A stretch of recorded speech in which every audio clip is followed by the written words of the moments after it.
안녕하십니까 검사님. 예, 안녕하세요. 검사님, 제가 이제 검사님이랑 촬영을 하면서 좀 궁금한 게 생겼는데 통장 이체나 이런 거 할 때 또 이제 잘못 보내는 경우도 있잖아요. 예, 그 잘못 보낸 돈을 잘못 받은 돈을 다시 안 돌려주고 그걸 쓰게 된다면 어떻게 될까요? 실제로 그런 사건들이 간혹 있거든요. 그게 뭐 요새 인터넷 뱅킹이나 또 모바일 뱅킹 이런 비대면 금융거래가 많이 늘고 있는데요. 타인의 계좌로 잘못 송금된 사건이 따라서 증가하고 있죠. 예컨대 우리가 모바일 뱅킹을 하면서 기존에 송금을 했는데 그게 저장돼 있는데 그 계좌로 돈을 잘못 보내고 뭐 이런 경우가 있습니다. 그래서 이런 경우는 어떻게 구제를 하냐 하면은 일단 송금한 은행한테 연락을 해서 내 잘못 보냈다. 그래서 그 수취인, 그러니까 그 돈을 받은 상대방한테 연락해서 해달라고 이렇게 부탁을 하면 이제 좋은 사람을 만나면 돌려주는데 이게 경우에 따라 이제 수취인이 연락이 안 된다든지 아니 못 돌려주겠다 이게 버티는 사람이 진짜 있습니다. 이런 경우는 이게 문제가 복잡해지죠. 만약에 그렇게 거부한다든지 연락처를 모르면은 그 민사상 부당이득 반환 청구 소송을 해야 됩니다.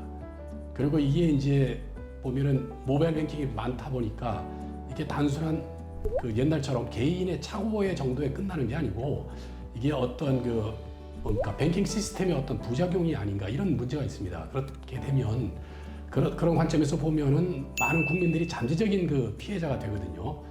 그래서 이런 곳에 그 공공이 개입할 필요가 있습니다. 그래서 생긴 게 제도가 착오 송금 반환 지원 제도. 그리고 예금자 보호법에 2021년 6월부터 이제 그게 시행됐는데 거기에 이제 그런 규정이 있습니다. 그래서 이게 대상되는 계좌는 5만 원 이상 1,000만 원 이하. 너무 많으면은 이게 또 뭐 이 제도로 하기는 좀 비용 문제라든지 여러 가지로 따졌을 때 부적절하기 때문에 금액은 5만 원 이상 1,000만 원 이하 사이에 차고 송금된 금액이고 그 다음에 기간은 차고 송금된 때로부터 1년 안에 신청을 해야 되고요. 방법은 송금했던 그 회사에 일단 잘못 보냈습니다 이렇게 연락을 하면 되고요.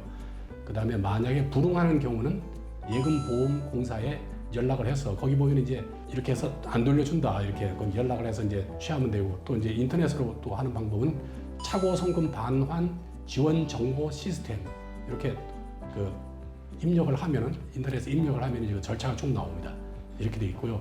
그 다음에 만약에 그 참고로 자기 통장에 우연히 돈이 들어온 걸 보고서 이걸 쓰는 경우 실제로 그런 제가 취급한 사건 상당히 오래 전에 있었는데 실제로 돈을 그렇게 써 1,000만 원 정도였던 거 내 기억에 그랬더니 원래 거의 뭐 통장에 잔고가 제로 상태였는데 그 돈을 개인적으로 다 써버렸어요. 그래가지고 이제 피해자가 횡령죄로 고소를 했죠. 그래서 수사를 해서 점유 이탈물 횡령죄로 제가 기소한 적이 있습니다.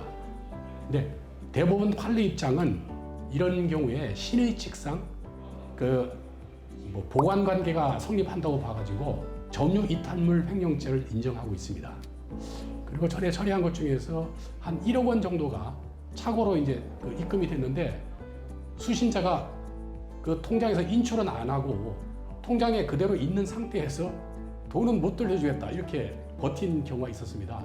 그래서 고소를 했는데 내가 어떻게 처리했는지 기억은 안 나지만 만약에 안 썼다면은 그게 왜 안 썼는지 뭐 그런 경위도 조사해야 되고 왜냐하면 이게 반환 거부에 의한 횡령죄가 성립되기 위해서는 영득의 의사 그러니까 남의 거를 자기 걸로 하겠다는 그런 의사를 입증을 해야 되거든요.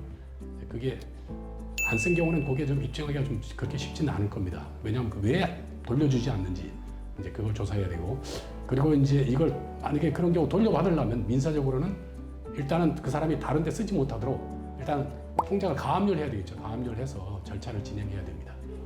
혹시 이제 이 지원 제도 속에서 신청을 했는데 만약에 그 돈을 잘못 받은 사람이 그 돈을 써서 없다고 하면 돌려받지 못하는 건가요? 섣불리면은 못 받죠. 그리고 그 사람이 가진 재산이 아무것도 없다면 그냥 뭐 민사에서 승소 판결 받아도 휴지 조각에 들고 가죠. 중요하게 상대방이 재산이 없으면 민사는 집행을 못하면 아무 의미가 없습니다. 옛날에는 이제 송금을 잘못하면 또 마음 졸이고 그런 시대가 있었는데 그렇죠. 이런 제도가 생겨가지고 이제 좀 뭐 엄청 큰 돈은 뭐 1,000만 원이면 큰 돈인가? 그래도 그렇게 막 지원받을 수 있는 제도가 생겨서 좀 좋은 것 같습니다. 예, 다행입니다. 그 다음에 비트코인 관련해가지고 또 그 착오로 또 남의 그 전자지갑에 송금한 경우가 있거든요. 여기에 관해서 최근에 대부분 판례가 있는데 이거는 다음 시간에 제가 설명드리도록 하겠습니다. 아, 비트코인 관련 사례가 또 있나요? 예, 예. 아, 이것도 되게 궁금한 것 같습니다. 예, 선생님 그럼 다음 시간에 뵙겠습니다. 예, 예 감사합니다.